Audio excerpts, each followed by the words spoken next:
when they actually spend their time listening to this show. What does it mean? It means we're winning. I'm white, and I've got everything I need. No one clutches their purses when they're in a room alone with me. And I can drive for any neighborhood I please at any hour, and the police don't do a thing. So if I see a penny on the ground, I leave it alone and fucking flip it. I'm a straight white male in America. I got everything I need. I'm a guy getting paid more than a girl with a degree. And I can walk down the streets after dark, no one wants to rape me. And I can get a girl pregnant and just as easily flee. Just like my straight white male dad did to me. So if I see a penny on the ground, I leave it alone and fucking flip it. I'm a straight white male in America. I've got all the luck I need. I've got a pile of broken mirrors and I'm walking under ladders and I'm spilling tons of salt, but to me that doesn't matter, cause my skin and my gender and my orientation are the best things to have if you live in this nation. I recommend it highly.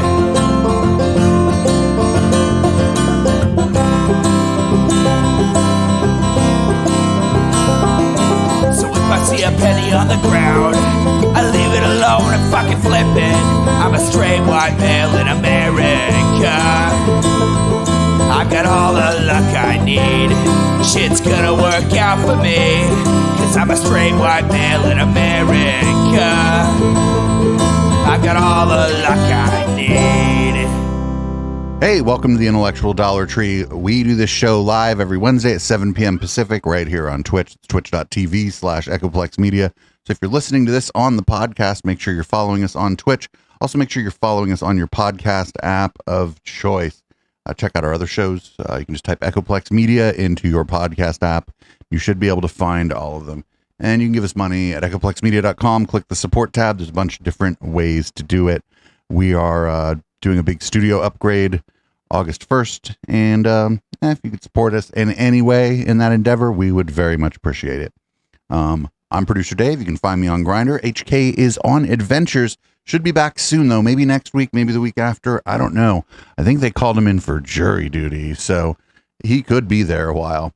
So you're stuck with me. If you generally watch the show or listen to the show for HK, well, then I guess you're screwed. Anyway, we're going to go ahead and, well, there's two people that I don't like, and we're going to do a video with both of them. There's this one from Trigonometry. His name is Konstantin. Don't like him. And he's going to be talking with Bret Weinstein. Don't like him. So we're going to watch their discussion. And I would like, by the way, this Konstantin guy and his host that we've called Non-Oliver in the chat, they keep claiming that they were working comedians in London.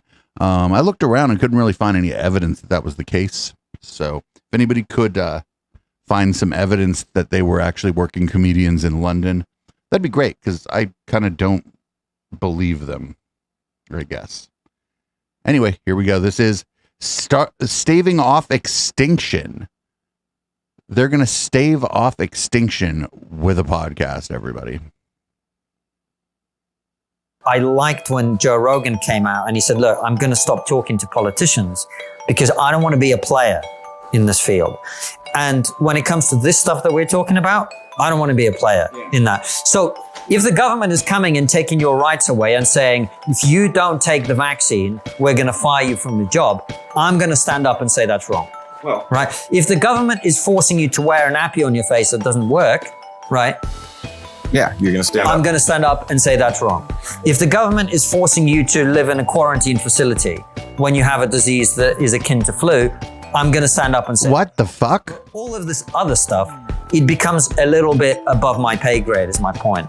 And that's why I think, you talked earlier about sort of like, well, this is a problem you don't feel capable of solving, so you solve the ones that you can. Actually, I do think that's a recipe for a sane person, in my opinion. There are many, many things I could worry about in the world on which I have absolutely no impact, and on which my interference will probably make things worse rather than better. Oh, look at these books. We got The Madness of Crowds. I don't know what this one, but this one called Europe is probably a problem. See, like over it'd be our left, it'd be his right shoulder, our left. Madness of Crowds is by Doug Murray. Doug Murray is a white supremacist, a posh white supremacist, but a white supremacist nonetheless. And then this book called Europe, I'm guessing that's also some white supremacist shit. Focusing my energy on that. My energy is limited. I'm going to focus on fighting for the things that I do understand, that I do think are important, and that I can make a difference on. And that's what I've been doing. So this is not me rejecting what you're saying. This is not me taking a position either way on ivermectin or vaccines or anything like that. All I'm saying is, I think the time for people like me interfering in things like public health policy is at an end.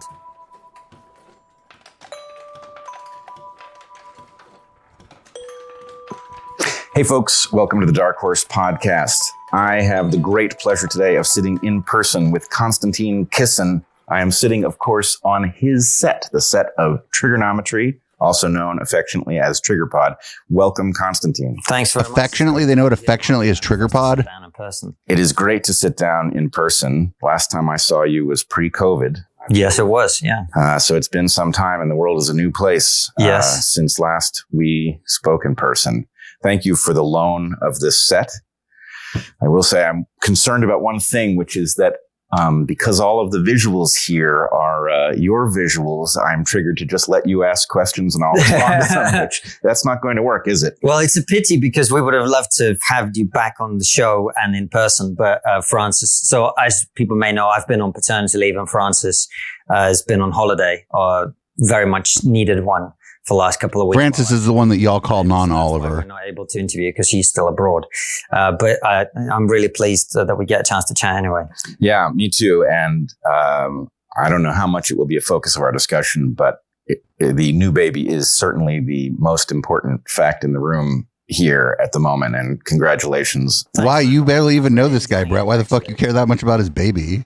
And you and I were talking earlier before we started, and I was kind of, not complaining, but sort of saying like the baby's at the stage where he's, he does a lot of poops and he does a lot of sucking on my wife's breast. And that's about it really at this point. But I'm really enjoying it anyway.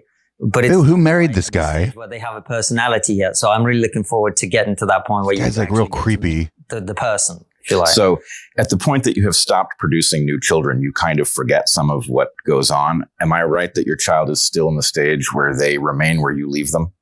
Yes. Oh, yeah. He's only about 12 days old. So you can't even roll over. No. Roll over maybe is about 12. No, still not. Still not. Yeah. Pooing, eating, screaming if those two things are in the wrong setting, and that's about it. If you're going to count on your fingers the things that the child does, you're going to find a phase come where you're going to run out of digits and you're going to have to count some other way. But anyway, it is, I would just say it is transformative when you have a child because it rearranges the whole logic of life. I can't even figure out exactly what words to say, except that this is the way in which the human purpose unfolds. And many people don't have children and they have found new purposes and all of that's marvelous. But at the point that you return to this sacred role of passing on what you are to this new human in this very special way that humans do it. And I hope Bret's kids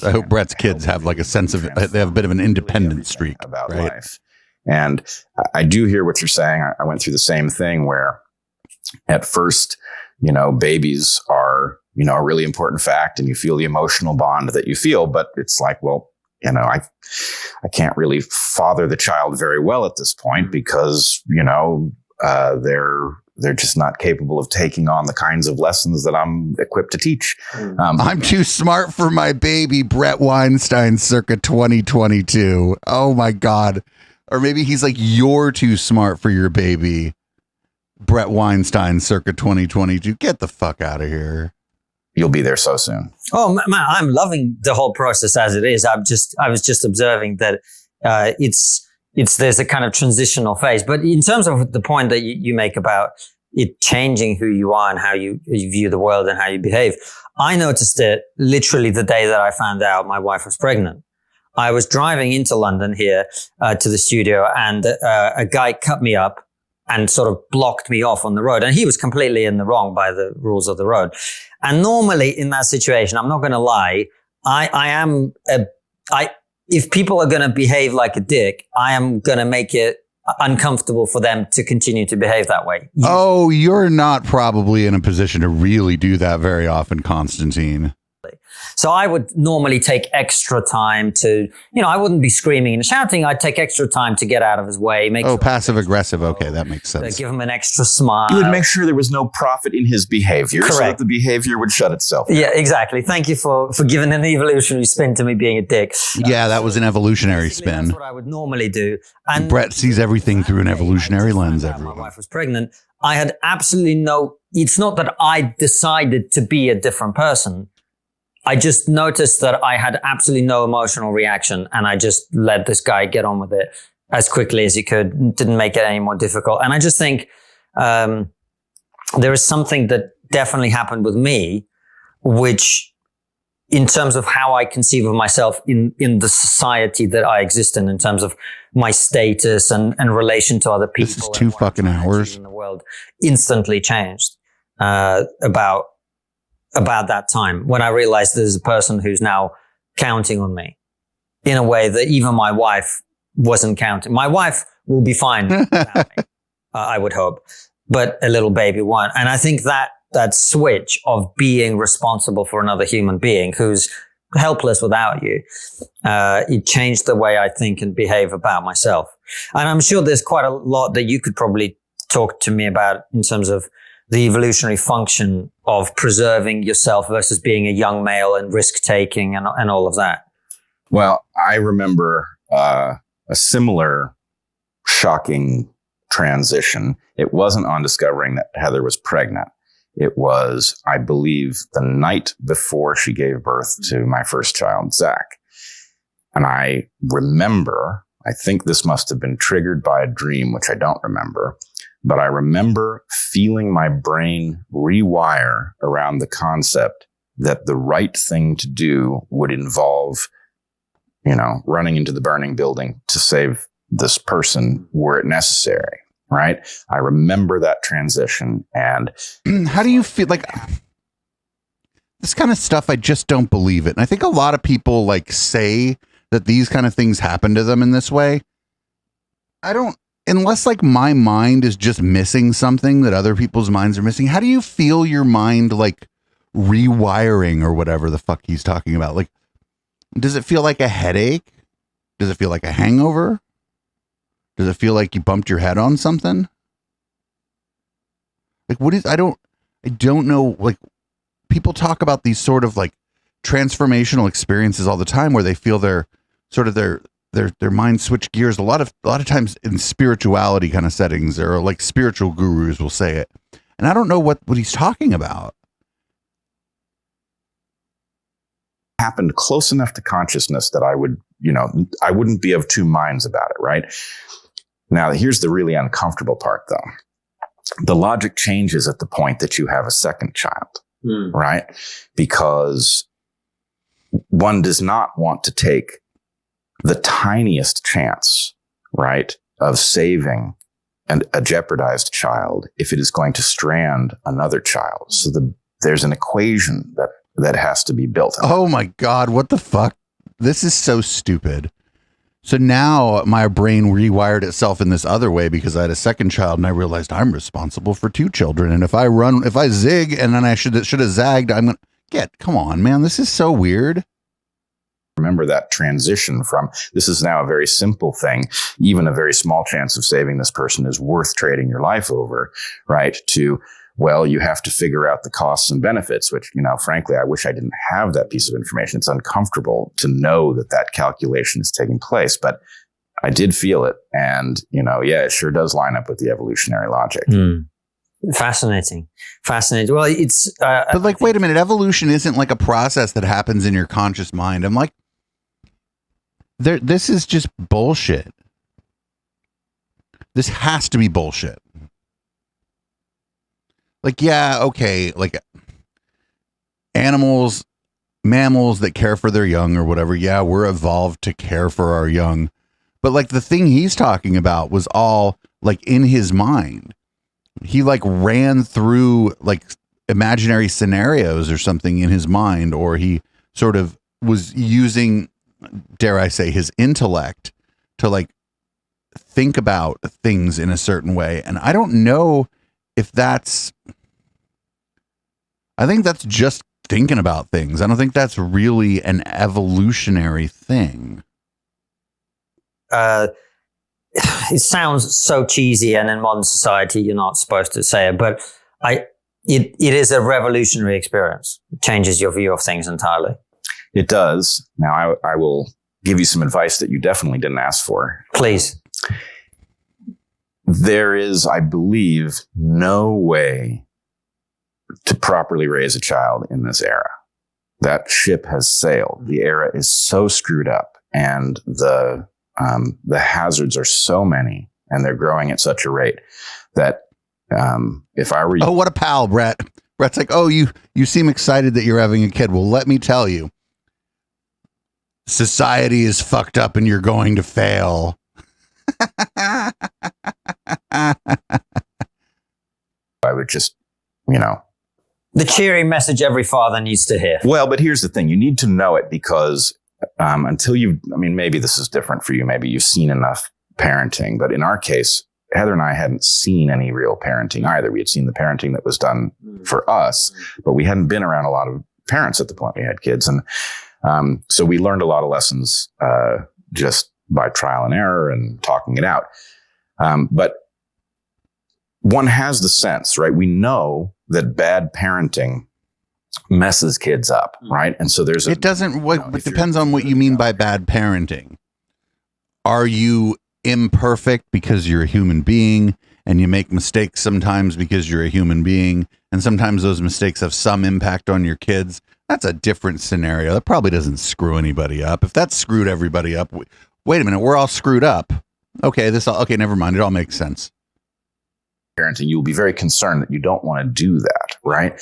But what is harder to understand is how resilient the child is to bad parenting. So the point is, you'll make plenty of errors, and the child is seeking signal in noise. So if your parenting is basically good, then the child will get the result of good parenting as a result of, they'll throw out the outlying bad parenting stuff that you do, and they'll get the good message. The problem do you think the kid's really considering, like, on a fucking week to week or month to month basis, whether or not you're being a good parent? I think you look back as an adult and you realize whether or not you had good parenting or good family structure around you when you were younger. I don't think that, like, as a kid, you're really thinking too terribly much about that. Or maybe there's some privilege there because I had good parents and a good family structure around me. And maybe there's a bit more, maybe kids who don't, maybe they do think about it more, and I should maybe consider that a little bit. Changing so rapidly, and so many of the things that you're interfacing with, it's hard to know whether the novelty of them is a hazard or not, that I don't think it's really possible to deliver your kid a program that will make them a happy, healthy, well-adjusted adult, because well-adjusted to what exactly? To a world in chaos? Yeah. But like, what do you mean? Yeah, you have a world of chaos. Yeah, the world's been chaotic like the whole time. The universe is chaos. For all intents and purposes, the universe is trying to kill you. It's just that this planet has provided you some protections from the universe.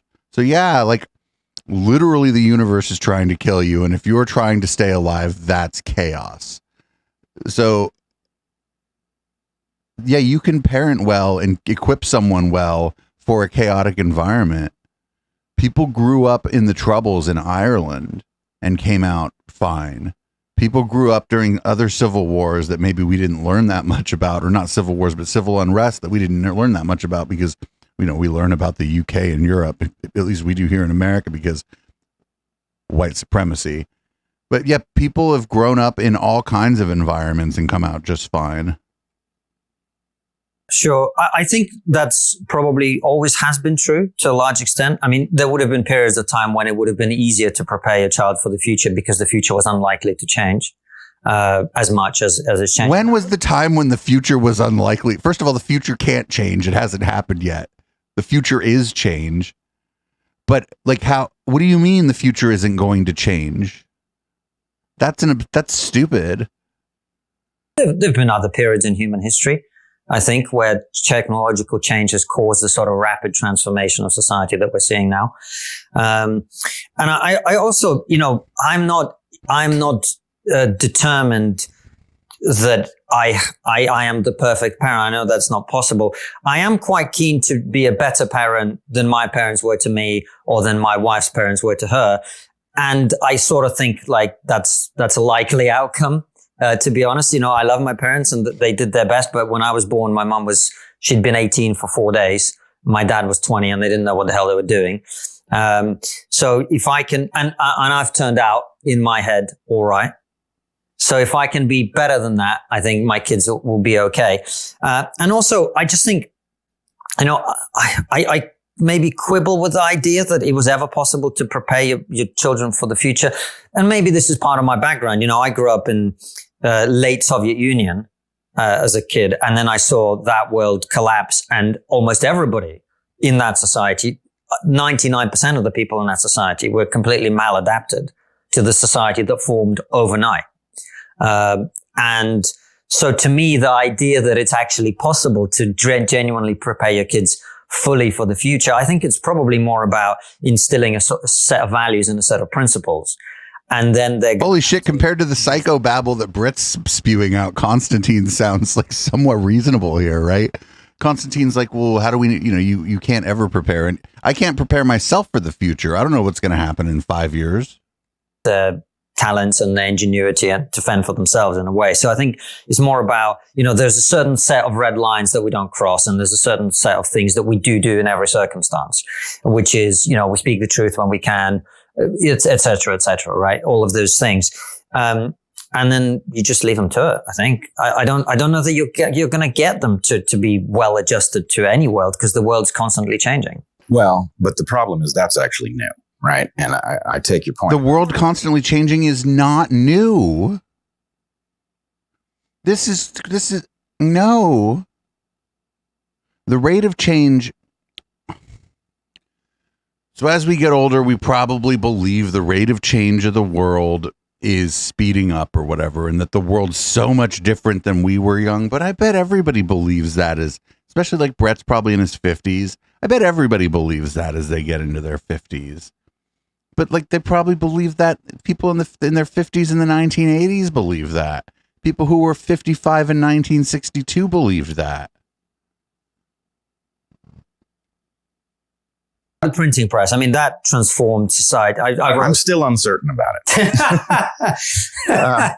But look, first of all, centuries of violent revolutions around the world. Well, but here's the thing that I think is missing from this. Recent human history has had many of these violent upheavals. And I agree, every single one of those takes people who were adapted to something and throws them into some world they don't know. Okay. Humans are adapted to that. And in fact, I would argue that what we understand about PTSD tells us that human beings are adapted to make exactly one violent transition in a lifetime. Right? Wait, why do you know? Wait, what do you mean? Why, how do we know that? From war is when they have their problem, right? You can go from walking around a normal, stable civilization to being in a jungle and not knowing whether you're going to step into a booby trap or a sniper is going to pick you off. You can adapt to that reality, but it's very hard to turn off the part of your mind that learned that you could be in such a circumstance, right? And so then from then on, every supermarket is like, where are the booby traps and who's going to shoot at me? Wait, what? So I do think we're built for violent transitions, but one of them, what we are not built for is a treadmill where we are constantly facing, they're not quite as violent, but we are yeah, you're just talking about getting ratioed on Twitter now. About the difference between this world and the world pre-COVID and the world pre-Facebook, right? We keep going through these violent transitions. And what's more, it's like a treadmill on which some diabolical force is turning up the speed of it, right? The rate at which these violent transitions are coming at us is going up. And so I don't think there's any way to be we can be well adjusted to change. We can't be well adjusted to accelerating change with this much at stake. But your basic point, I think, is true. You're selling human beings really short, Bret. Yeah, we can. The reason that human beings, to the extent that we've thrived, has been because we adapt to change. And more importantly, we're the ones creating the environmental change that he's saying are the problem. He's basically saying, like, the internet and all these things. Well, we're creating these things. We got so good at adapting to change that we started adapting the world around us. Sometimes for the better, sometimes for the worse. This guy, this is an evolutionary biologist? That world, and you know that your child will, then you fall back to something else. And I actually, we don't know each other all that well, but I've certainly watched a lot of your podcast. I have a pretty good sense of who you are. And I'm very confident in your capacity to do this because you are highly conscious and very decent, right? Your values are good, but it's the highly conscious thing. Consciousness is the tool that we have for dealing with novelty. And you've got it in spades. So, yeah, your kid's going to face some stuff, but having a parent who has modeled that way of approaching it is about the best thing that they could have. Well, I appreciate that. Thank you. I am troubled by some of the, as you well know, I mean, this wouldn't exist if I wasn't troubled by many of the things that you're troubled by the fact that you were never a working comic. You tried to be like a working comic, and you were never a working comic, and that's it. Happening in the modern world. But I think I've written a book called An Immigrant's Love Letter to the West, and I talk about this stuff a lot in the book. I go to Russia, I go to Ukraine. I speak to my grandmother in Ukraine. She's alive today, 96 or maybe pushing 97 years old now. You go talk to her, she's perfectly compos mentis.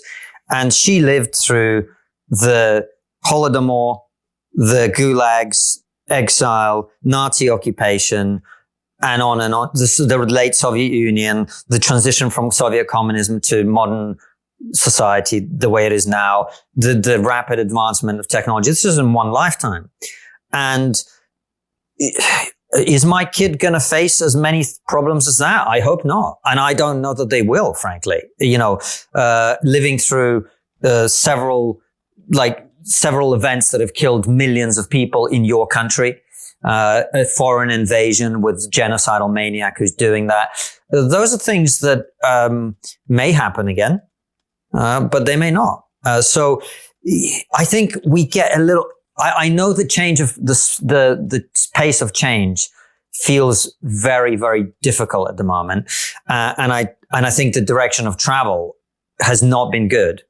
But I also think that we ought not to get carried away because I look at comedy, for example. I don't do stand-up comedy anymore, but this was how this guy never really did stand-up comedy, at least not in any sort of meaningful way. He was not part of the London stand-up comedy scene. Back now in the comedy world, it went from my heroes growing up with people like George Carlin and Bill Hicks, and they were pushing back against the religion of their day, which was religion, right? And that's why they made fun of Christians and all of that. We have a new religion now, and a few of us early on started to push back against that religion, and we got the same lumps. We had to take the same lumps that comedians before us had. And now I start to see the mainstream of the comedy world very slowly, but pivoting back towards realizing that if you want to be on the edge, if you want to be exciting, then you actually are going to have to start addressing this new cultishness that we've developed. So the pendulum will always swing.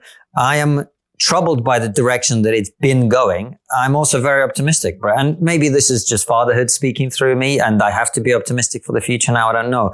But I am less concerned than I've been in the last 5 or 6 years now than I have been ever, personally. Well, I'm thrilled to hear that because although I vehemently disagree with you.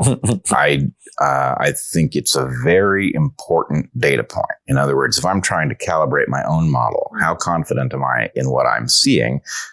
I know that you see things from a different perspective. I know you have a toolkit that was built under very different circumstances, and it's great to hear that you're optimistic. I hope you're right. Yeah. And I will say, I had a lovely conversation with Neil Oliver a couple days ago, and he said something that upgraded my model quite a bit, right? I was talking to him about the trajectory that I see, which is frankly quite alarming and dark. And he told me that he thought that it had been so long since the major tragedies of history, the events you refer to in which millions died in particular places. And he said that he thought that because the current generation of tyrants is too far removed from that to have experienced it directly, that they've lost the ability to engage in that level of wet work. And I must say, I found something compelling about his formulation. Now, it doesn't bring me all the way to a hopeful state, because I think... Well, because that's crazy. I know it's not going to goose step, right? Just because somebody didn't see, just because someone didn't see a tyrant cause a mass casualty event doesn't mean that they're not capable of becoming a tyrant who causes a mass casualty event. What on earth? When it does arrive, because it's learned the lesson that it mustn't. But I also think that we are in an existential battle. That existential battle looks nothing like the battles of the past. Many of the tools are strangely reminiscent of the tools of the past, right? The degree to which Orwell is on target is almost ridiculous. Oh, get the fuck out of here. Right? Ministries of truth and, malinformation. These couldn't be more Orwellian if they tried. But nonetheless, I don't think it's going to look like those past tragedies. But it also, well, let's take one example just to put some flesh on the bones. There is a battle to prevent change, right? Those who have a disproportionate amount, some of which will have been earned through innovation, most of which will have been earned through rent seeking or worse. Those people always have an interest in thwarting change that they do not control, right? Because change can only reduce their position and their power. So they oppose change, right? What does one need to do to successfully oppose change? Well, in the past, you might need to go after huge numbers of people, right? The Stasi had to keep track of an incredibly large number of people. And so it needed basically to conscript your neighbors into spying on you. This thing has tools that the Stasi didn't have, right? So for example, the ability to gather everything that we exchange electronically and bank it in Utah, right? What that allows them to do is it allows them not to pay attention to what you're saying. And then at the point that you become annoying, they can say, well, let's look at everything you said in the last 10 years. What's the most troubling thing the person has said? I call this retroactive surveillance, right? And so what it means is that the thing can leave most people alone. And it only has to exert pressure on the tiny number of people who are the sort of people who do create change, right? That's enough. It can be surgical. And so I don't want to go up against an enemy that can be so surgical that most people can be smug about pretending it doesn't exist because it's not going to come after them, right? That's a very dangerous world. And we're there already. So I sincerely hope that your optimism is well placed, and I hope you can ridicule me later for having seen things. Oh, no, I'm not unconcerned about those possibilities. But what I also see is, look, all of us who've spoken out against the dogma of the day on one issue or another, and we may disagree about certain dogmas or whatever, but we've all been quote unquote punished. You and Heather's experience, for example, way worse than mine, deeply unpleasant. I'm sure, cathartic in some ways, but traumatic in others. You're talking about Evergreen? Or yeah, I'm talking about Evergreen. Yeah, I'm talking about Evergreen initially, right? So, but they fucking walked away with $500,000 each. And then they got this lovely grift where they are talk show hosts who pretend to be biologists. I refused to sign a contract to not make offensive jokes at a comedy show. I get kicked out of the comedy industry, blah, blah, blah, blah, blah. No, you were, I don't think Konstantin was ever in the comedy industry. He keeps saying this, but I looked I tried to find evidence of him doing like a feature or a headline at any like show of note in London. I couldn't find it.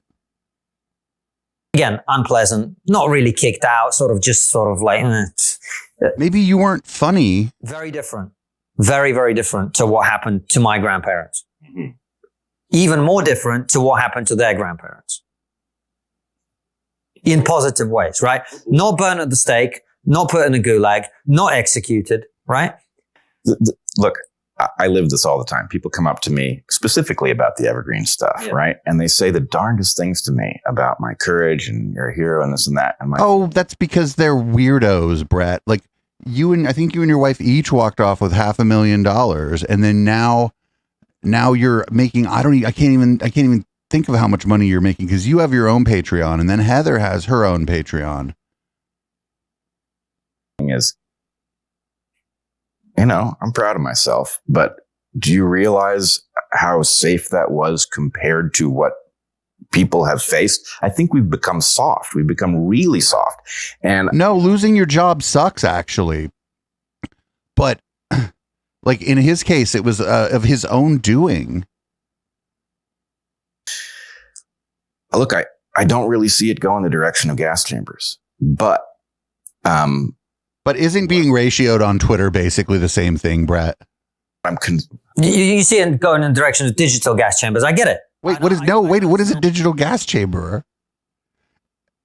And would I get kicked off of Twitch if that was the name of the channel? I just fucking have some questions here. Worse than that, actually. Digital prisons, whatever you want to call it, right? No, even worse than that.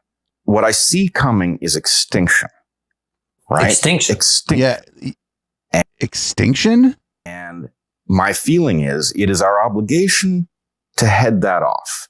And we're trying to do that by fucking Bret. Tools with which to head it off are not at our disposal. So when you say extinction, what's the path that takes us to extinction? It means people don't pay attention to Bret and Heather anymore. That's like extinction. There are a lot of them that could, but my basic point would be what we have is the generating function. We have tools that are scaling up our disasters. Our disasters are getting worse and worse, and we haven't had an existential one yet. But we have several things on the map that could be that large, and they're being managed by fools. People who really don't understand what they're doing, don't understand the first thing about complex systems, right? The hubris of these. Like they always say this, him and his brother both always say, oh, our leadership is bad. Our leadership is bad. Our leadership is bad. These tools that could cause the end of the world are being managed by fools. But it's like, well, what does he suppose what can, besides putting Bret and Eric in charge of everything, what do they think we can do about these things? Who are managing these systems is so great that the systems will take us out when they mismanage them. And so somehow, and I know I'm going to take a lot of crap for using this phrase because it's like invoking Nazis, right? As soon as you do, you've lost the argument. It is a rush the cockpit moment. That's where we are. And I don't know how to. But they tried that on January 6th. Because frankly, this is pretty comfortable. I had a lovely breakfast this morning. It all feels pretty okay. You're right. Comedy's coming back. We're getting our tools back. They're having a harder time throwing us off social media. All that's to the good. It's not nearly sufficient to protect us from what's coming. I don't know what you're talking about. Well, let me give you an example. Like, this is amazing because Konstantin, I don't like Konstantin, but there's a way. I think Konstantin isn't buying Bret's bullshit, which is really weird. He's not going to say it, right? We're not going to get a moment where Konstantin's like, this is crazy stuff, right? He's not going to say, this is wild what you're saying here. Why are you being such an alarmist? We're not going to get, you're a drama queen, right? We're just never going to get that because Konstantin needs access to a guy like Bret. But like, I've never seen this guy's body language be this way with a guest. Konstantin seems uncomfortable and like he kind of doesn't like where this is going, or he seems like he doesn't like this conversation in a way. There is a problem where the sun periodically throws off these bursts of energy, right? Solar flare. It's like a solar flare is coming. What do we do? What has Joe Biden done to stop the solar flare? these things are thrown off effectively in random directions. Gigantic storms get thrown off fairly regularly, and mostly they don't come anywhere near us. And every so often one does come near us, and sometimes they hit us, right? We are running an incredibly large risk that one of these is going to take out a major section of the power grid across an entire continent. It is not implausible that we would lose a third of the North American power grid. And when it goes down, it's not like it comes back on a few days later. The transformers that hold this system together, that run it, it would take more than a year. If you ordered one today, it would take more than a year for it to be delivered. And that's in a system that is not pressured by the need to replace many of them simultaneously, right? Now, if you imagine a third of North America going dark, already you've got a question. Are the Canadian and American governments sufficiently competent at this moment? Bret, there's another country in North America, Bret. Order under such a circumstance? Well, I sure don't know that they are. Second thing, we have numerous nuclear reactors in these zones. Every single one of them requires a constant input of electrical energy, or the water that is used to keep all the spent fuel that has gone through these reactors from catching fire will boil away, right? So they all have, I think it's 2 weeks supply of diesel fuel on site in order to keep them cool. Probably, I think I know that most of them have at least a month, which is more than they are legally required to have, which is great. But we're talking about doing this over the course of a year. Right, but during that month, the people, there are probably contingency plans, right, that Bret's not privy to. Now, how dare they not submit their contingency plan to Bret for if they lose power for an extended period of time? But the people working at these facilities are generally fairly serious people who generally take their jobs pretty seriously and understand like the risks and the stakes, right? These aren't just, it's not Homer Simpson working at the nuclear power plant. So I just think there must be contingency plans for these things. Which the vigilance to keep the diesel fuel flowing to those reactors, any place where that fails, turns that reactor into a nuclear volcano. Well, no, you can shut them down. You can't shut them down. What do you mean? You can't shut them down. See, like, look, I've never seen this Konstantin guy. Like, I don't know, he's having a bad day or something. And I don't know what's going on here, because I've never seen Konstantin just directly contradict his guest before. And this is one of these things where I didn't know this until Fukushima happened, at which point I learned a lot. But there were other, Bret, there were other factors at Fukushima. That Fukushima wasn't the result of a fucking power outage. Bret, a giant wave hit Fukushima. It's like the people who say that, oh, well, how come the Twin Towers fell because of an office fire, and they forget about the fucking plane hitting the building. Fission power. The fact is, when you run this material through the reactor, it's actually fairly safe before it's gone through the reactor. It becomes much more dangerous in the reactor. But he's essentially making the claim that within 30 days, there is no safe way to completely turn off one of these reactors. And I don't think that's the case. I don't think it would be perfect, but it's not going to melt down. If you like, right? And then there's a period of something like 5 years where the only way to keep it from catching fire is to keep it underwater and to keep the water circulating. It needs constant influx of cold water in order to keep it cool, right? Now, the reason that stuff is still in these reactors or on these reactor sites is that we never made good on our promise to find something to do with it, right? When these reactors were first built, we were told, look, we'll figure out where to. But this is the way he's talking about the waste doesn't just stay inside the reactor. It's not just sitting in the reactor waiting to blow up. I don't know that much about this, but I know that they're like, well, I know that they didn't say, oh, we have no idea what to do with the waste. Just leave it in the reactor. Get the fuck out. Get the fuck out of here. be in Yucca Mountain. We'll find something really stable, a good place it'll go. That never happened. So the stuff is all stored on site, which is really the worst place it could be, because if the reactor goes bad, it gets in the way of your ability to manage the spent fuel that came through it. So for 5 years after coming out of these reactors, the stuff has to be actively cooled. It contains literally the worst stuff on Earth, right? Including plutonium with a 200,000-year half-life, right? Really dangerous stuff. And it will all be liberated into the atmosphere if it catches fire. And it will make it impossible to manage the rest of the stuff that's there, right? All the stuff that's been there longer than 5 years could be taken out of these reactors, and it could be put in what's called dry cask storage. Dry cask storage isn't great, still highly radioactive. Stuff in there has a really long half-life, but it at least doesn't require vigilance, right? It just sits there inert. And as long as nobody breaks open the container, it's okay. But we're not doing that. Why not? Because it costs money.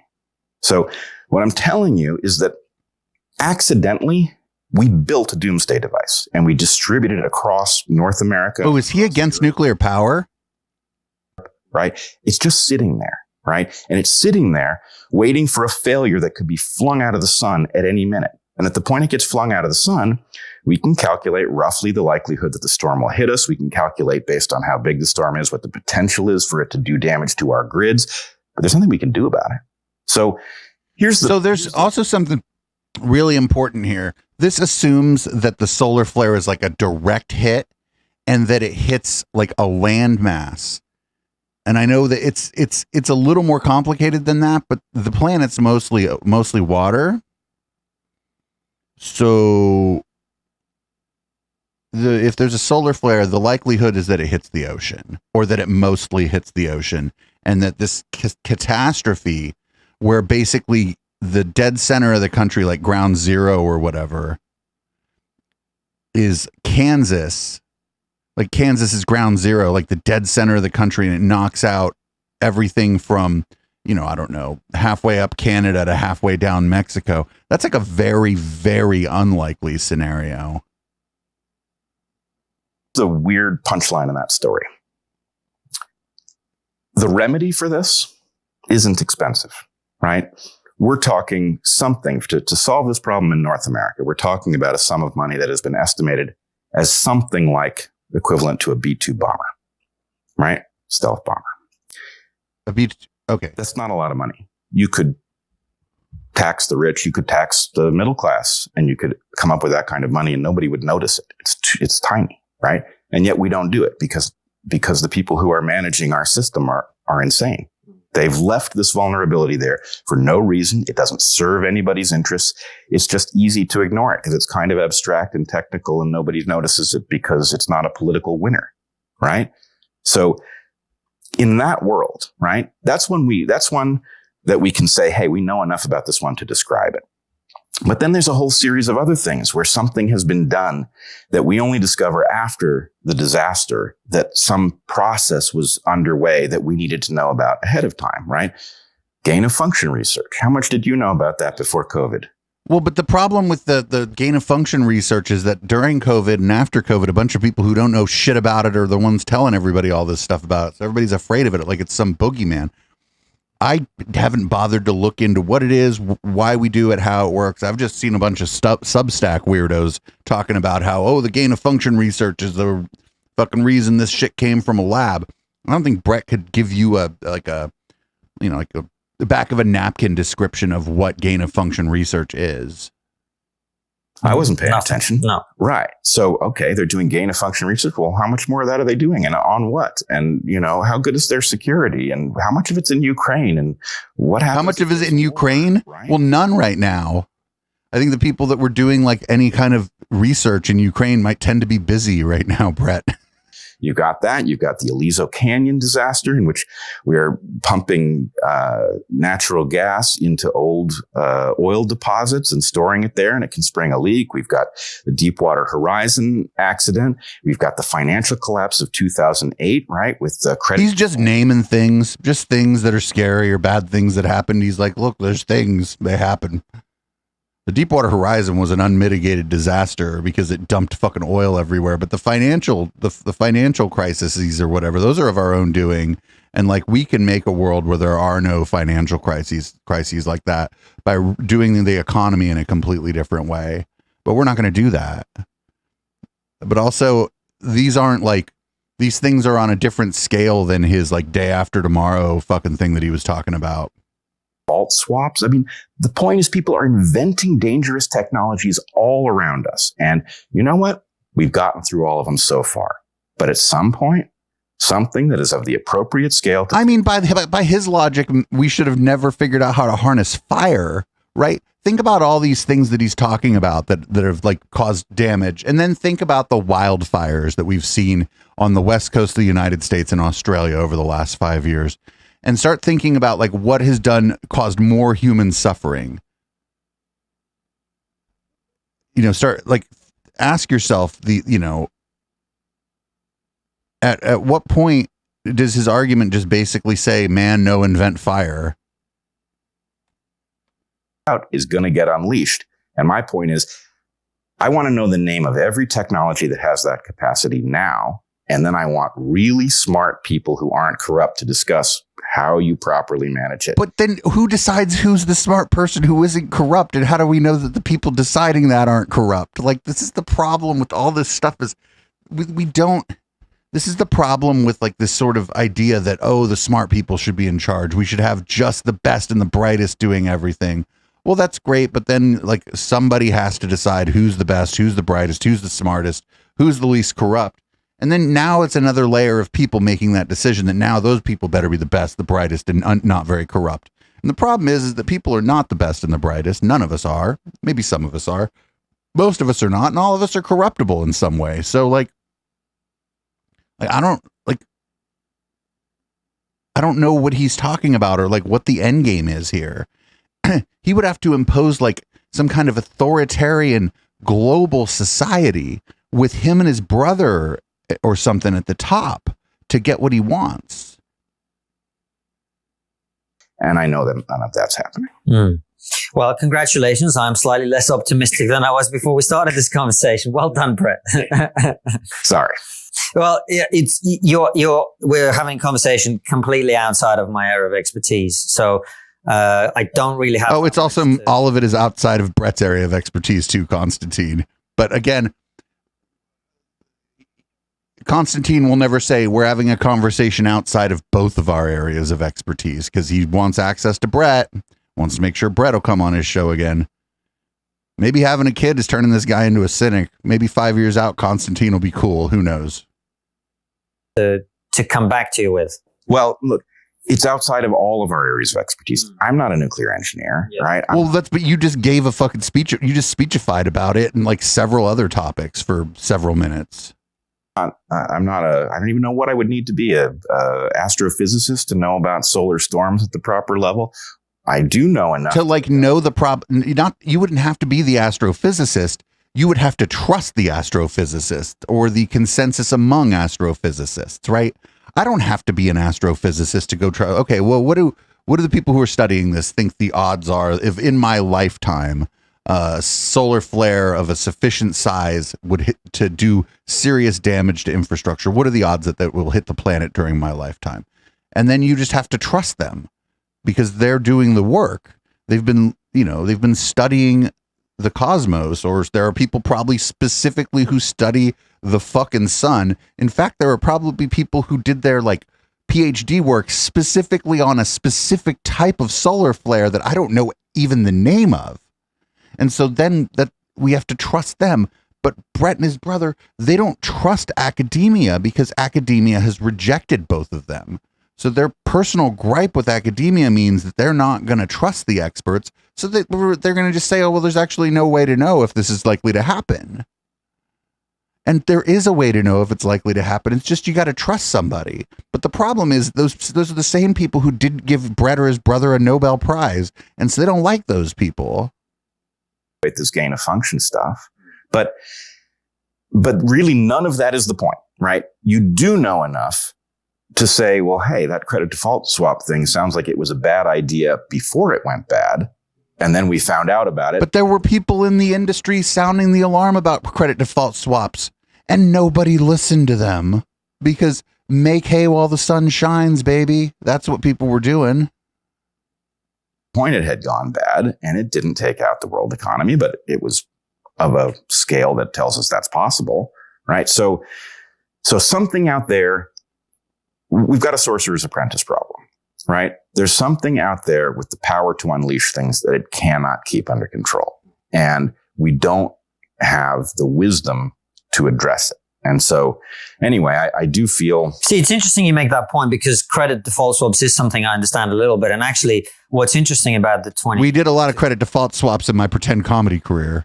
2008 financial crisis is, it is the direct consequence of the Clinton administration abandoning rules that were set in place after the Great Depression Glass-Steagall to prevent that from happening again. So it's not so much that we don't have the competence, it's more that we are greedy enough that we think, well, look, if we take the brakes off the car, we can go faster. Right. And that's how so I understand your concern, but also I suppose I'm kind of philosophical about extinction. I fear death only as a personal thing. I fear dying if it means that my wife and child and people I love are going to be without me and they need me. I actually am not that concerned about dying if we all die together. Yeah, I mean, I've noticed that in myself too. I don't know what it's about. It's a little odd. Yeah. It's a little odd.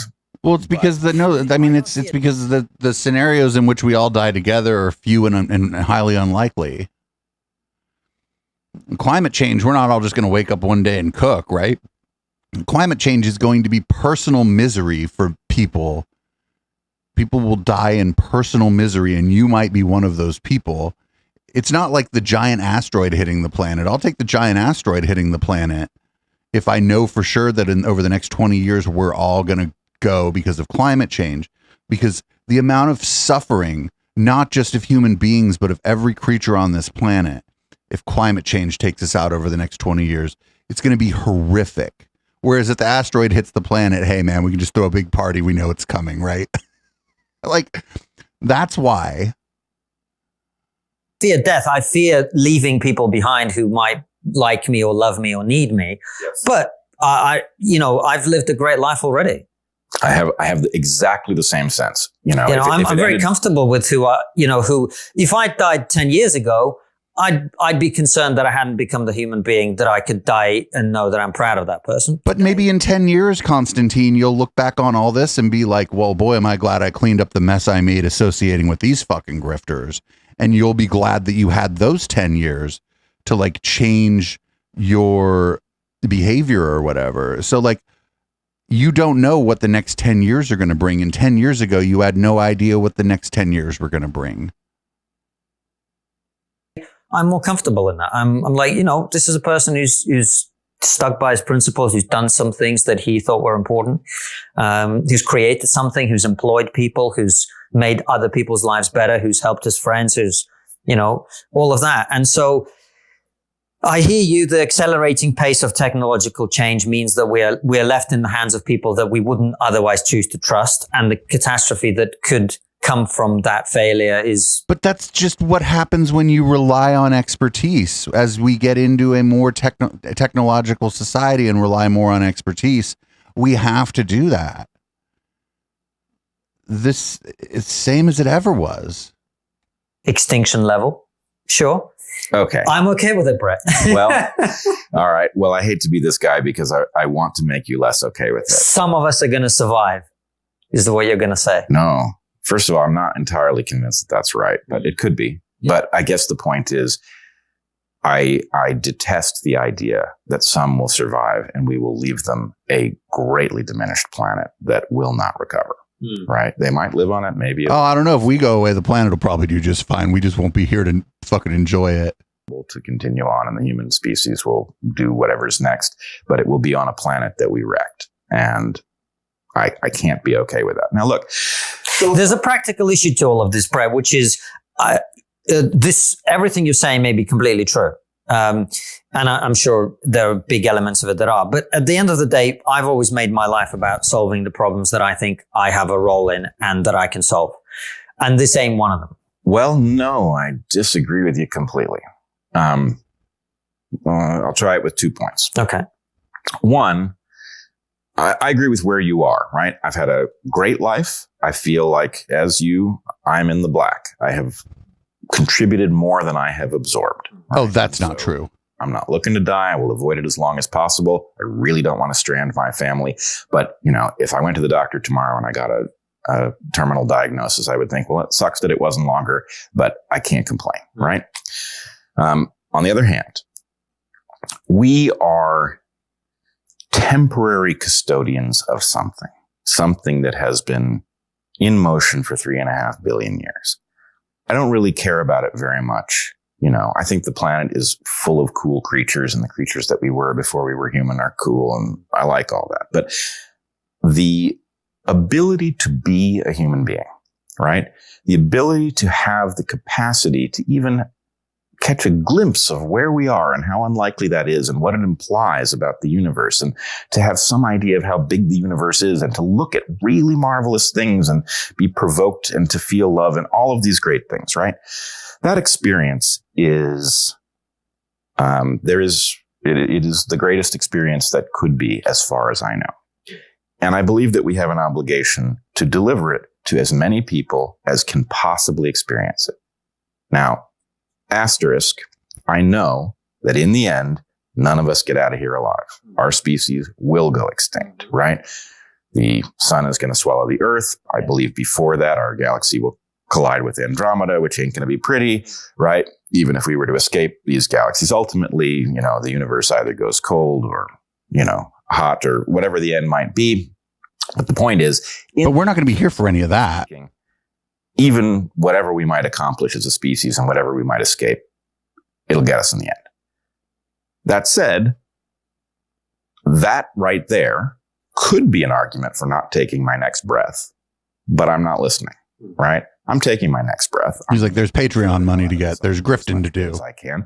And I'm going to do everything in my power to deliver this opportunity to people in the future, because that's what I'm supposed to be doing, right? That's what we are. And we don't quite get it because evolution built us to perceive and to contemplate only those things in which there would be value in us perceiving and contemplating. No, that's no. That's not true. Otherwise, we wouldn't daydream. What the fuck is he talking about? That's bullshit. Like, if he says evolution created us or, you know, programmed us or whatever the fuck he says to do X, Y, or Z, the next thing that's about to come out of his mouth is going to be some fucking bullshit most of the time.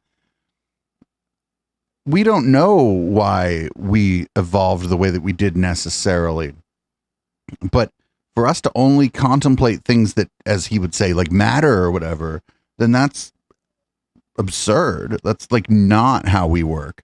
How many times are you like sitting there, or like, I don't know, maybe you're on the train or the bus or you're driving your car even, and you're thinking about something, and then you think to yourself, why the fuck am I thinking about this? I know I do it. I think about things that are completely trivial all the time. And you do too, and Bret does too, and it's part of the human condition. And so, no, we have not evolved to only think about the things that matter or that are going to advance the species or whatever he's trying to say here.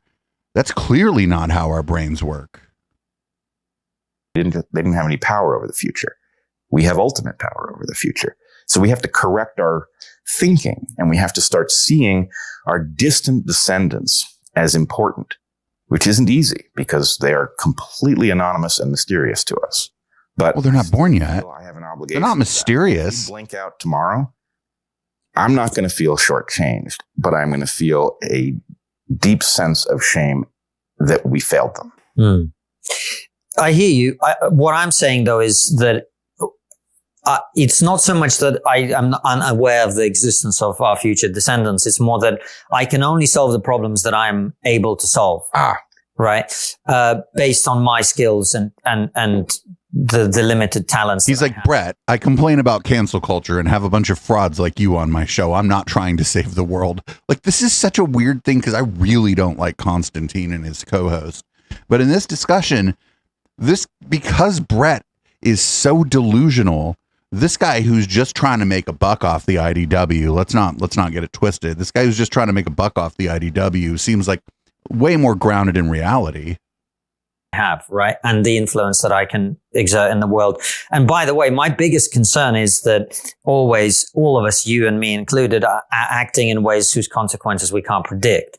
And so we can strive to address a particular problem. What is the other problem? Look, COVID is a very good example of this, right? A real disease comes along, and whichever way it came along, and it needs addressing. And so we as a society go, well, we've got to address this problem, and we start doing things, some of which personally I agree with, some of which personally I disagree with. But it doesn't, I don't give a fuck if you agree with it. You claim that you used to be a comedian and now you're a talk show host who just has a bunch of frauds on your show. You're free to disagree or agree with public policy, but it doesn't matter. And it doesn't matter if I agree with public policy or if you agree with public policy. What we hope is that the people doing public policy are using the information they have in front of them and making the best decisions they can, right? It doesn't matter if I agree with it. I'm not a public health policy expert. I'm not a virologist. And I think in many cases, the solution may have been worse than the problem that we were trying to solve on some issues, right?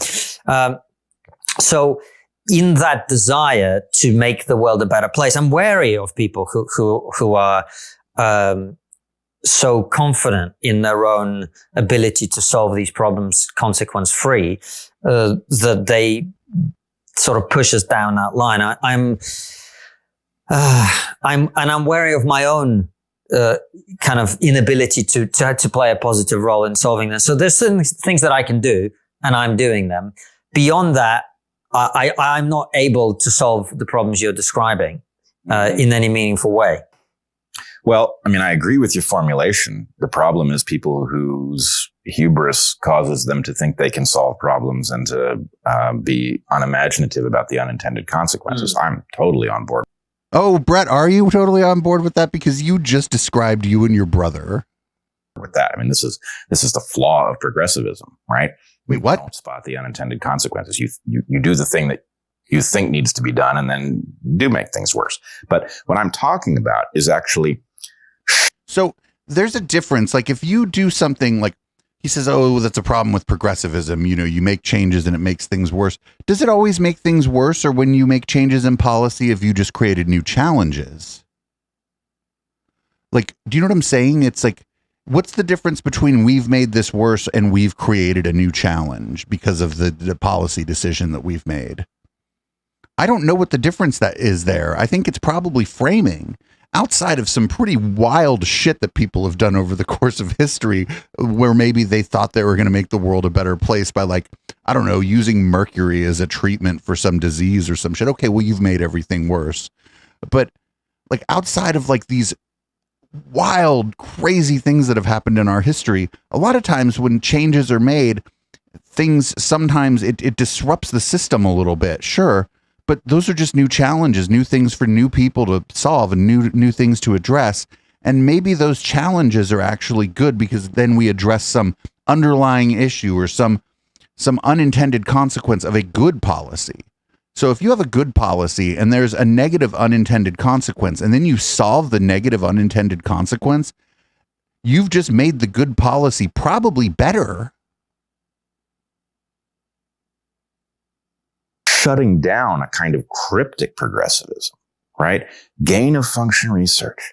Do you know why we're doing all this gain of function research? Well, allegedly to stop the next pandemic, I right. thought. But here's the thing. We've got an academic system in which you rise based on your ability to tell a really compelling narrative about why your work is so damn vital. Right. God, it sounds like Bret's talking about himself. Like in his ecosystem, he's risen because him and his brother have been able to tell a compelling narrative to largely, let's just face it, a scientifically illiterate audience who believe their audience has to believe that they're smart because they watch Bret and Eric. And so him and Eric, their whole thing is their narrative about themselves. This is amazing. I can't believe this. Bret is describing himself and his brother. Right here, he's doing, like, he is either completely unaware, like completely has no self-awareness, or he just knows that it doesn't matter anymore because his audience has become what amounts to an online cult. These people told us a really good story about how human beings are in more contact with nature because as we expand, we're pushing it back. Well, that's actually bullshit. We are expanding and pushing it back, but we're in less contact with nature. Never mind. But nobody says that. Who is saying that urban sprawl, like he basically described urban sprawl, right? We're pushing nature back. Who the fuck out there is saying that, oh, you know what? We're actually urban sprawl is good because you get to touch more grass. The fuck? They also told us that there were all of these viruses in nature that were ready to leap out and get us. Well, it's true that they're there, but they didn't really get the evolutionary part right. They didn't explain to us how difficult it was for a virus to make that jump. And they didn't explain to us that the thing that they were going to have that's not evolutionary biology, Bret. Was solve that problem for the viruses. That they were going to take the viruses into the lab and solve a very difficult evolutionary problem in order to study what would happen if some virus solved a very difficult evolutionary problem. That was insane, right? Is it? They created this. This is an entirely man-made disaster. It was born of this kind of runaway progressivism, exactly of the sort you're talking about. Now it's all like fucking everything's just the left. Oh, the gain of function researchers because of progressivism. What do you mean because of progressivism? Does he just mean, when he says progressivism here, does he just mean like the idea that we should make scientific progress? Because that's not really progressivism. Progressivism is like a political, like sort of a political ideology and like to some extent like a personal disposition on how you see the world and what kind of things you'd like to see happen in the world. It isn't, progressivism isn't let's make scientific progress.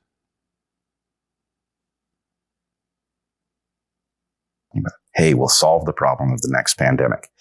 Yes, but the chances that you will cause the next pandemic are 1,000 times greater than. Like, how did you make that calculation? Ahead of the next pandemic. I mean, look, they studied this exact clade of viruses. Did they do us any good at all in controlling it? I don't know. Do we know?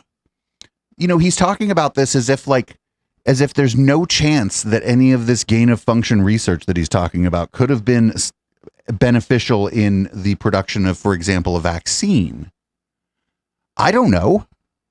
And he doesn't know either, right? There's no way he knows whether or not gain of function research sort of things that we learned via this research that he's kind of boogeymanning here. If some things that we learned through that helped us develop the vaccine for COVID, I don't know. You don't know either. He just decided it's bad. As I can tell, even if their story, which I consider to be obvious bullshit at this point, even if their story that this came either from nature or the wet market was true, they didn't know enough to do anything useful to control the pandemic, right? They wait a minute. Who's they? This very like vague and vast they. What were they supposed to do, Bret? Like, what were they supposed to? Were they supposed to just fix it the day we discovered the fucking COVID-19? What were they supposed to do? Shown us how much bullshit was in their grant proposals. And so what I'm saying is, look, we do know enough to control these things because the primary thing we have to do to control them is stop making these stupid errors. We have to shut down that naive desire to do new, cool things. And this is where your progressive nature comes out of you, Bret, because you think that's possible. I do. It's not. Well, then we're done. We are done. This is why I'm philosophical. Wait, why is it progressive for him to think that? Why is it a progressive point of view to think that we're going to stop trying to do new cool things? They're just defining progressivism. They're like, whatever. It's just kind of whatever. It's whatever we don't like. It's, we'll call Bret a progressive. Fuck it. Like, read a conflict. I mean, words are made up, but like we kind of have to agree on what the fuck they mean if we're going to have any kind of reasonable conversation about the world around us. I haven't. It's very good. He talks about He basically says that there are two visions of the world, one of which he describes as the constrained vision and the other is the unconstrained vision. And the constrained vision which says human beings are fallible, they're flawed, they're not perfect, war is inevitable, disease is inevitable, stupidity is inevitable, all these things will happen, and we've got to prepare for that and mitigate those things as best we can. The unconstrained vision is progressivism, which says human beings are ultimately perfectible. We can be made to not have these flaws, we can be made not to have these errors. That's eugenics, not progressivism. Holy shit, dude. Oh my God. From fucking with the world, man. It's not going to happen. That's not what I'm saying. You're never going to get them away from the levers of power. You're never going to get them to not invent powerful things that could destroy us. That's what we do. Well, here's the thing. First of all, until I know, even if I believed 98% that what you just said was true, as long as there's a 2% that we might be able to rein in this instinct, I am morally obligated to pursue it. But we can't. But I agree again with Konstantin here. You're never going to rein in the human desire for more knowledge. I think what's important is who's in charge and what are we doing with the knowledge that we've gained? And can we use it for good as much as possible and try to stop people from using these things for evil purposes? And that's called, get this, politics. That's why we have political systems. That's why we have governments, ostensibly. No, you're saying that with a level of certainty that isn't justified. Why not? Has there ever been a period in human history where we haven't done this? Let me explain something. Human culture and human societies as a special version of human culture is an evolved property. Okay. It is organism-like, not in every way, but in some ways. If you understand how a hummingbird works, right? A hummingbird is utterly imperfect in every regard. There's not a single system in the thing that's perfect, right? But it functions as if perfect. Okay. It functions beyond what one can conceive of. The level of functionality is beyond plausible, right? Now, how does it work? Well, mostly we don't know, but everything we do know about it involves... Wait a minute. Aren't you a biologist? Aren't you somebody who thinks that we can know how a hummingbird works? Feedbacks that detect when some parameter is moving in a direction that's going to make the thing fall out of the sky, and it moves it back. Every single thing is modulated, right? Now, that's not an easy trick to accomplish. We don't have it built into civilization yet, and it hasn't needed to be there because the tech... But to build in this thing you're describing into our civilization would require untold state power. Technologies we were playing with, you might take out your population, but you weren't going to take out the species, right? Now we're all so interlinked. There are so many of us. We are burning the resources of the planet at such a rate that actually there's a clock ticking. And my point is, it is not inconceivable that you could build, and I've been pretty specific about this. I'm not saying we know how to build that system. We definitely do not know how to build that system. But Bret probably thinks he does. But what we do know is enough to prototype it, right? To say, what does that mean? Here's what the system must not do, and here's what it must accomplish, and here are the parameters that ought to be the bounds of these things. And we know how to prototype it. And you know what? Except that we don't all agree on what he's saying, right? He and I probably have completely different ideas on what the boundaries of civilization should be, whatever the fuck that means. I'm not even sure how to address or how to come at what he's describing as the problem or the thing we need to solve here. I don't understand I almost don't understand the question. Your first prototype is pretty damn crude. But if it proves you can do it, then you know what to do next. The purpose of a prototype is to teach you what you don't know. And so my point is not, hey, we got to regulate this thing. Let's do it. I don't know how to do it. Nobody else does either, I assure you. But What we need to do is get some uncorrupted people. But this is where you lose me. What? This is where he loses me too. It's this great man theory, right? It's a very American thing too. And it might be because Konstantin isn't an American, right? Is that it built into American society more so than a lot of other places is this theory of like the great man. And it's always a man. Let's not get it twisted, right? We believe this about the founding fathers. We very, very much believe this about the founding fathers, even though a lot of them weren't exactly all that great. A lot of them were drunks. A lot of them were sexual assaulters. They owned fucking slaves and shit.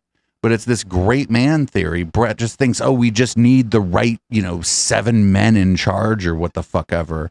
Like the Supreme Court is in a lot of ways based on this theory of the great man.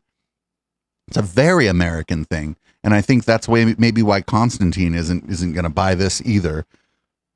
It's, in Great Britain, they have a parliamentary system and their courts are structured differently and they have a prime minister, but it's not really the prime minister isn't based on like the great man theory, the way that like a powerful executive in the United States is based on like great man theory. The uncorrupted people. Right. Corruption is a function of existence. And of hierarchy and of structure. Right. My point is, you're not going to get a system where people have power, where some people aren't corrupt.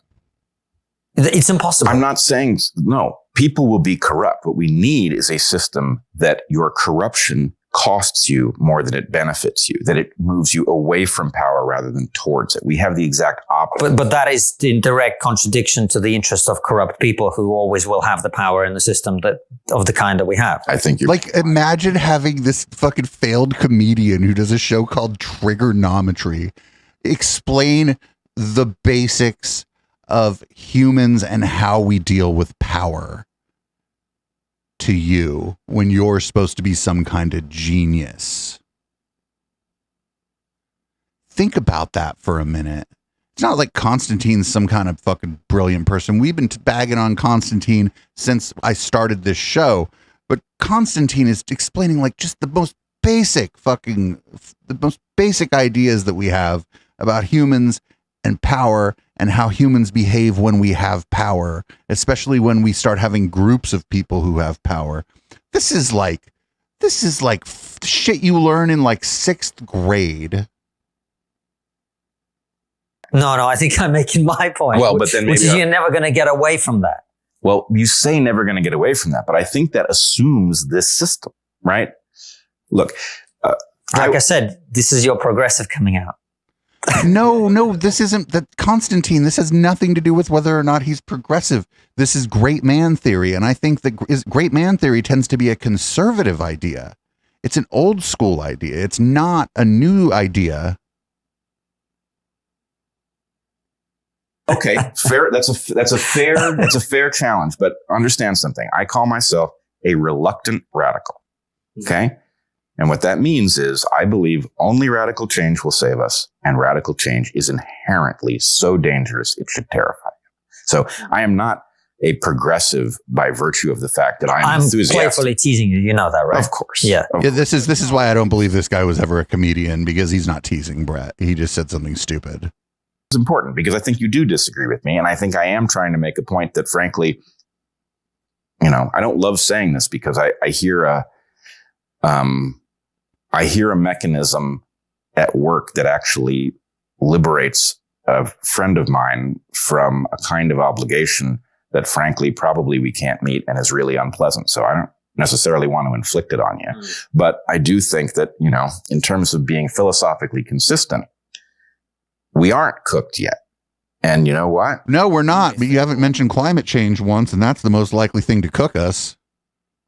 I don't know. Or flood us out, depending on where we live. Power, gain of function research, blah, blah, blah. Therefore, I'm not really in a position to do anything anyway, so I'm going to go back to not worrying about it. But the fact is, actually, you are in exactly the business where you probably have as much say as anyone else.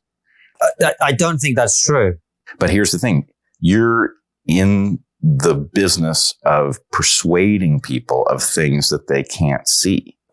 No, I see, this is I think one of the big problems that and this is one of the problems we've created by creating the sort of society and culture that we have now, is people like me are in a position now where they're supposed to influence things and, have these conversations about important issues like COVID or this or that. I actually think, I think it was a mistake to get involved in the conversations around these issues as much as I have done. And going forward. Oh my God. Did you hear? He was just like, actually, this is a mistake for me to get involved in this conversation. Holy shit. I'm fucking blown away. To avoid that as much as I can, because I'm not qualified to make these calls or to influence people on these issues. And the longer I go, the more I realize the thing we've just been talking about, which is unintended consequence of things. So I was, I think, quite careful to talk about my issues with our response to COVID from a position of saying, look, I don't know what the medical side of this is. I don't know if ivermectin works. I don't know how. But there's a way to know. Whatever the vaccine is. All I know is I'm uncomfortable with forcing people to do things they don't want to do in a free society like the ones that we have. And that is and remains my position. I think my view was always, look, as I understand it, and I don't understand it, but as I understand it, the vaccine is relatively safe and the trade-offs are worth it for people who are in a certain age category, who are in a certain health category, etc. Do you mean everyone? The trade-offs are worth it for everyone? I was, not you should, but if I was in your position, I would take it, right? That was always my view. And it remains my view, by the way. It remains my view that based on what I have seen, masks are ineffective at stopping the transmission of COVID-19, right? Yep. So enforcing a vaccine and mask wearing and all of this stuff on people is wrong, and I disagree with it on a civil society freedom of conscience basis. But for people like me to be involved in the conversations around the medical stuff, I actually think is a mistake and not one I'm going to repeat. Sure. But let me ask you this. Why do you think the vaccines are, on balance, safe enough and effective enough? Because that's what I've been told. By whom? By the powers that be, whatever. It's probably better than that, right? You wouldn't have listened to the powers that be necessarily, but you might have listened to a wide range of people who were better And positioned. I've listened to people who are very critical of them and people who are very supportive of them, and I've made up my mind based on what I've seen from those different sources. But suppose somebody could take you to a place where you could just simply stand and look at how that consensus came to be. And that the nature... But you can't stand in one place and look at how a fucking global consensus comes to be. How do you... what the fuck? He's like, but imagine if you could just see everything at once. Imagine if you were omniscient. Consensus was that it was entirely coerced. And suppose that you, from what you do understand, could look and say, well, had this been allowed to unfold naturally, had doctors been allowed to voice their concerns, there would be no consensus whatsoever. And in fact, we would know these things, but we don't know them because the people who said them have been booted off of our social networks. They've been punished. They've been stigmatized. Their Wikipedia pages have been vandalized, right? Suppose you knew that the consensus itself was the product of an intense campaign to create an impression that is false. If you could take me to that room and I could observe it with my own eyes, sure. But that's never going to happen. Well, I don't know that it is or it isn't. But it's not going to happen. Well, because you're not going to go. No, because there is no such room to which I can be transported. That room is in the past, if it even exists.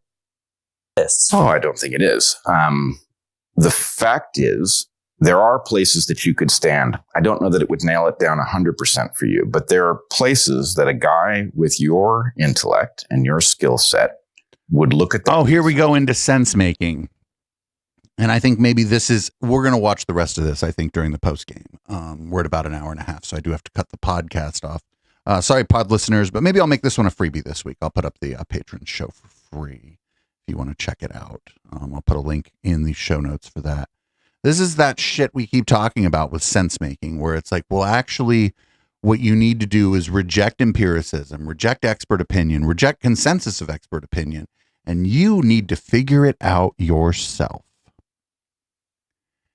And that is bonkers. It is a bonkers thing to believe about your own ability to observe the world around you. I'm not saying that everybody's stupid.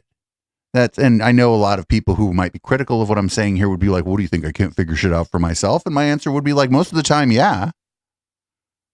Yeah.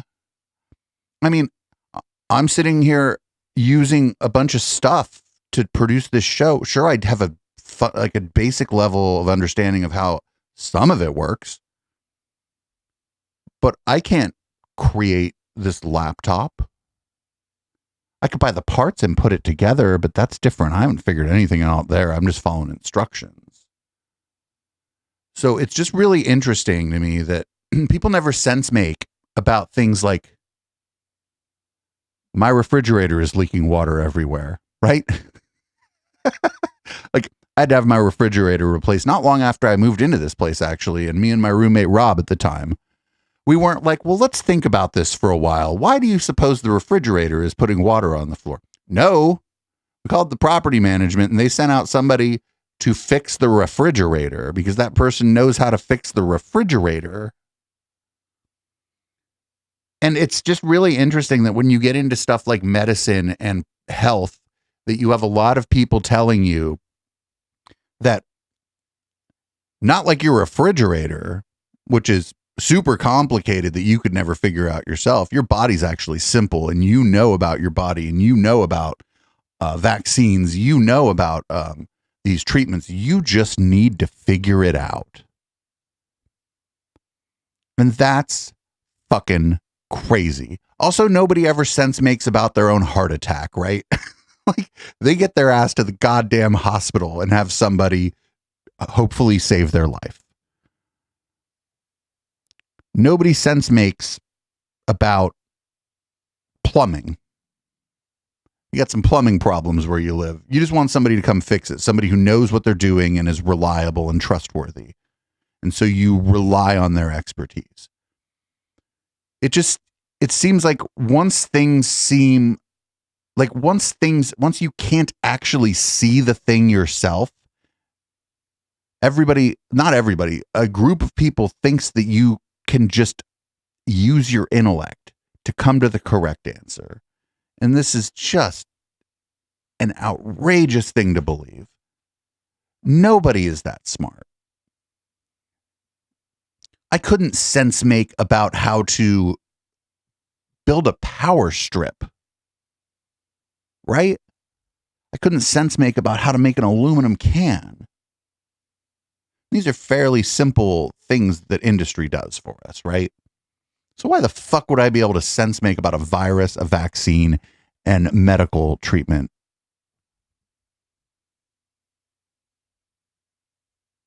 Come on. Everybody, it's okay to trust experts. It's okay to go with the consensus. Sometimes the expert consensus will be wrong, but more often than not, it's not really that it's wrong. It's that new information comes in and the consensus is updated. And that's fine, actually. That's not evidence against expertise. That's not evidence against scientific consensus. So once again, we come back to this idea of essentially sense making. And it's bullshit. And, you know, if you're not going to sense make about your toilet overflowing, maybe don't sense make about a vaccine. I couldn't make a crazy straw either. That's a good point, chat. I don't know how to manufacture a crazy straw, and I could sense make about it till I feel like I've sense maked myself into a migraine headache, and I wouldn't be able to make you a crazy straw.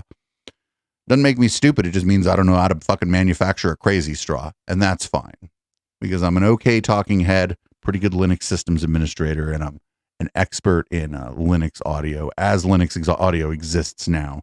I'm not going to sense make myself into a new audio stack for Linux either, actually. Other people are building one right now. It's called Pipewire. They're working on it. It seems promising. I'm not going to sense make it. Other people are working together in teams, people who have expertise in audio under Linux. They're doing things, and I'm just going to use it. I'm not going to sense make it. Anyway, we're going to watch the rest of this when we get back. This is Boomers by Periscope. I'm going to pour a fucking drink. I deserve it. If you're drinking with me tonight, you deserve it. If you're not drinking with me tonight, that's fucking perfectly fine too. Podcast listeners, this one will go out as a freebie. Patreon.com/Echoplex. You'll be able to download the member show this week for free.